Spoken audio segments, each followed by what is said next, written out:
বাংলাদেশ চীন মৈত্রী সম্মেলন কেন্দ্রে চলছে ছাত্র শিবিরের কেন্দ্রীয় সদস্য সম্মেলন। সকালে সারা দেশ থেকে ৬,০০০-এর বেশি সদস্য এতে অংশ নেন।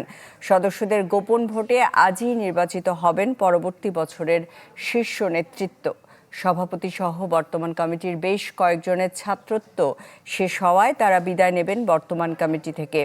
সংগঠনটির গঠনতন্ত্র অনুযায়ী নতুন নির্বাচিত সভাপতি একজনকে সেক্রেটারি মনোনীত করবেন। সদস্য সম্মেলনে উপস্থিত হয়েছেন সংগঠনটির সাবেক কেন্দ্রীয় নেতা ও জামায়াতের শীর্ষ আমির সহ অন্য নেতারা।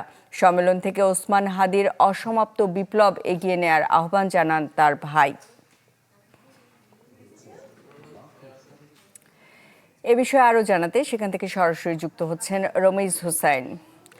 রমিজ, ছাত্র শিবিরের যে অনুষ্ঠানটি চলছে সে ব্যাপারে আমাদের বিস্তারিত জানাবেন।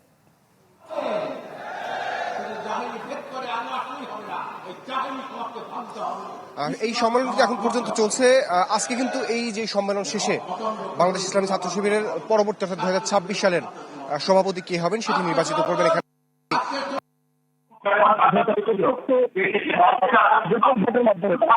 নিয়েছেন এখানে তারা প্রত্যক্ষ গোপন ভোটের মাধ্যমে তারা কিন্তু পরবর্তী যেই সভাপতি তাদেরকে নির্বাচন করবেন। বর্তমান যে কমিটি রয়েছে অর্থাৎ ছাত্র শিবিরের যে সভাপতি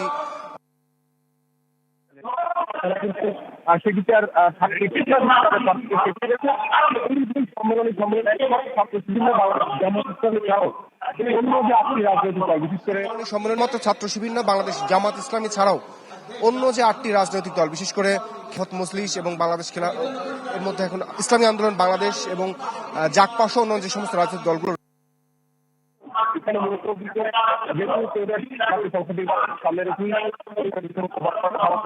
এখানে মূলত কিন্তু জাতীয় সংসদ নির্বাচন সামনে রেখেই এখানে যে সমস্ত বক্তারা কথাবার্তা বলছেন তারা কিন্তু সামনে যেই ইসলামিক দলগুলো তাদেরকে কিভাবে জিতিয়ে আনা যায় সেই ক্ষেত্রে বাংলাদেশ ইসলামী ছাত্র শিবির কি ধরনের ভূমিকা পালন করবে এবং তাদের কি ধরনের পটভূমি আছে সামনে, সেই সব বিষয়গুলো এখানে আলোকপাত করা হচ্ছে।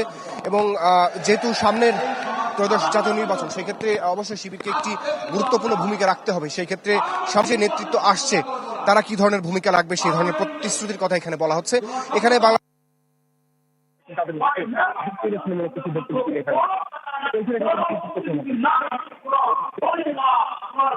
যারা নেতাকর্মী রয়েছেন তাদের উদ্দেশ্যে দিক নির্দেশন। রমেশ, আপনাকে ধন্যবাদ। বাংলাদেশ চীন মৈত্রী সম্মেলন কেন্দ্রে চলছে শিবিরের সদস্য সম্মেলন, সেখান থেকে সরাসরি যুক্ত হয়েছিলেন রমিজ হোসাইন।